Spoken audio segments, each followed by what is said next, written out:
Okay, so welcome back to the channel. I'm struggling a bit with the mid-age crisis now. And a few days ago I started looking back on pictures from my youth, younger days, and I found my first cars.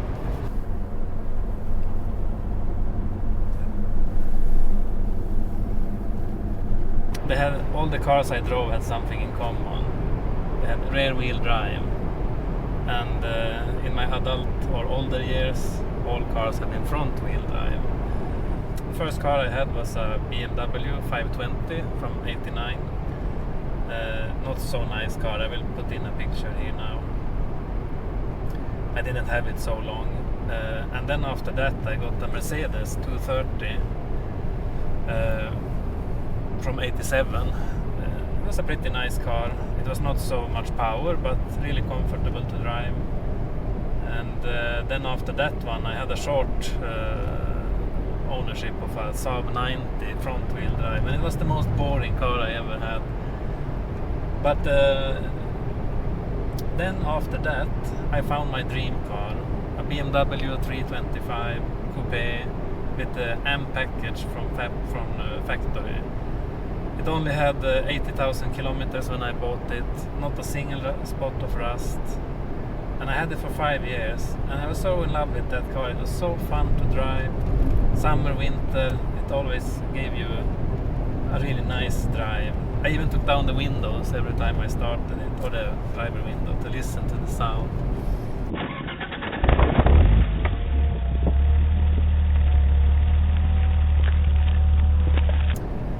And but then I got older, and I was thinking maybe I should have a more comfortable car, so I bought a Citroën Santia. We are now sitting in a Citroën, so it was kind of the predecessor, but that was super boring. There was no power in the engine, front wheel drive. The only nice thing was the hydraulics or hydropneumatic suspension. But after that one I bought the old Volvo 360 from '86. So then I got back to rear wheel drive again. It was so fun to drive in the winters, but it was really powerless and took a lot of fuel.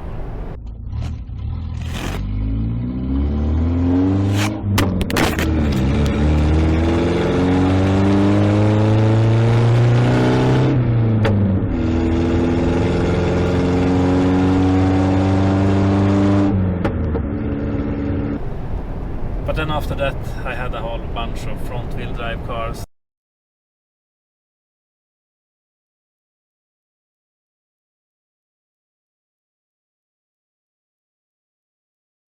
And I kind of lost the passion a bit for driving. Yeah, so then here now in the middle of my mid-age crisis I was thinking maybe I need to get a rear wheel drive car again, to get back to the passion of driving. So that's actually what we are doing today. We are going west into the mountains, to the metropolitan of Norsjö, to buy a rear wheel drive car, and you will see it soon. So enjoy the view, see you in a bit. We have a lot of company on the road today.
Okay, so we are getting close to Norsjö now, and I'm starting to feel that excitement, the same excitement I felt when I bought my first car. I think it's a good sign. Or maybe it's a bad sign. I will not do a critical enough review now. Yeah, so now we are driving the main street here in Russia.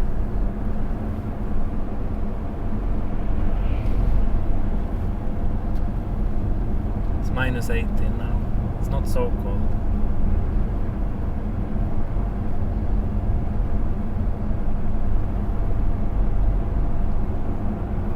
It's actually pretty big. Yeah. Yeah, I thought it would be smaller. I have never been here actually. Really close.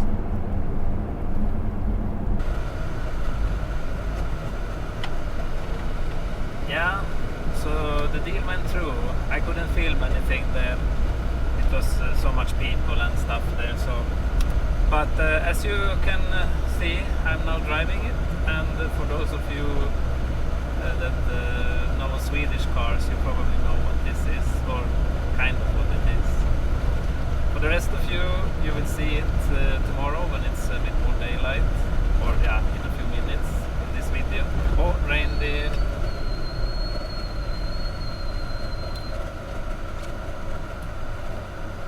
As you hear, I need to do something about the brakes.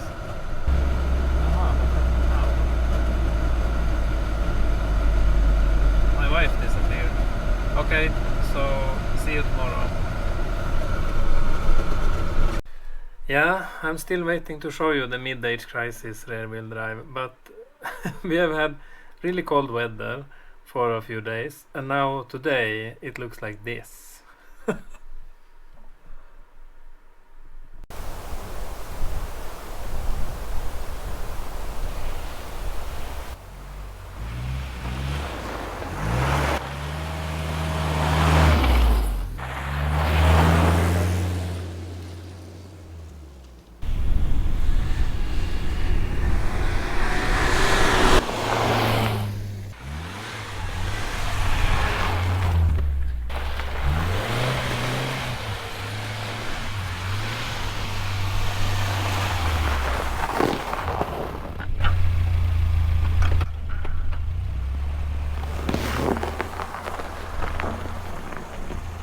It's very windy today, but here we have it. My mid-age crisis fix, the Volvo 945 rear-wheel drive.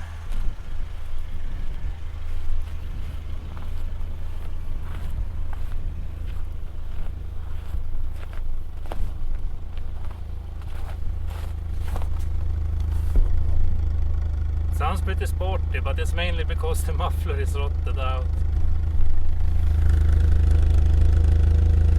But except for the muffler, it has actually survived the rust pretty well, and that's what's actually why I bought this. It's not a low mileage. It has run 350,000 kilometers plus. The outside looks pretty nice, but the inside has seen better days. I will show you.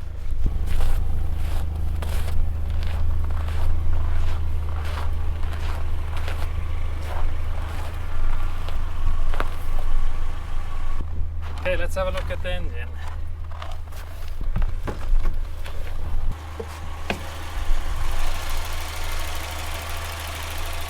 That's pretty nice. The hood actually stays up by itself. So this is 2.3 liter, and it has the Pulse Air injection system. But you see, it's running pretty well. It even has a gas heater.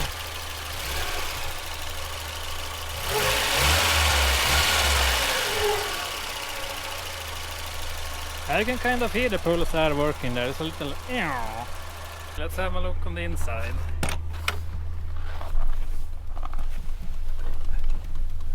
Yeah, that's the belt indicator blinking. So there is not much much equipment.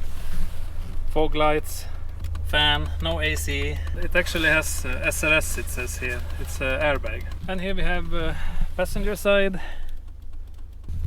Right now the back seat is not assembled. This car is track registered. Then you need to take the back seat out. But I'm going to register it as a personal transportation vehicle again. And then I'll put the back seat in. And there is my summer tires. They were not on any rims, unfortunately. But what the heck, I'm just going to drift with this in the winter mainly. So that will be a later problem. Now it's 2 weeks after. The plan was to record this directly when I came home.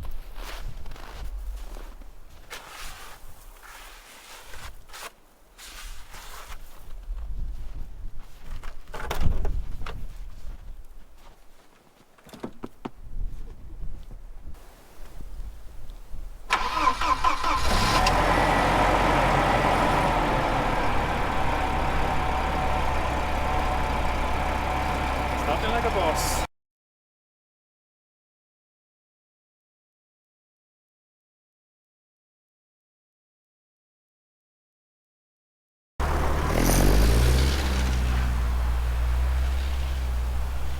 Just by starting it, driving a bit, sliding, I feel the adrenaline, feel the endorphins. Oh, this is exactly what I was missing.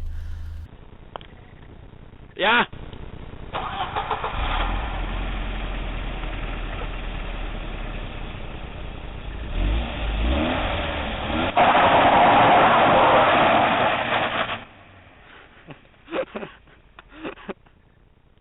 Of course, it's a bit hard to use as a daily driver, but as a nice play project and emergency car, if the main car breaks, perfect. Now it is inspected, everything works, except a few light bulbs. But when there is time, I want to do a proper service, do some brake fixing and stuff like that. So there will be more videos on this, the Volvo 940. Typical Volvo door shutting sound. You can hear a Volvo a mile away just by listening to this.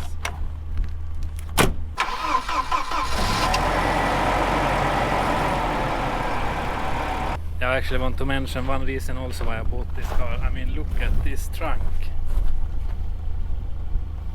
It's huge. Standard fault on these ones is that these tubes are broken. But you see, tires, back seat, and I don't know, and it doesn't even look full. It's like the Mercedes almost, just not so tall. Okay, see you in the next one. Bye.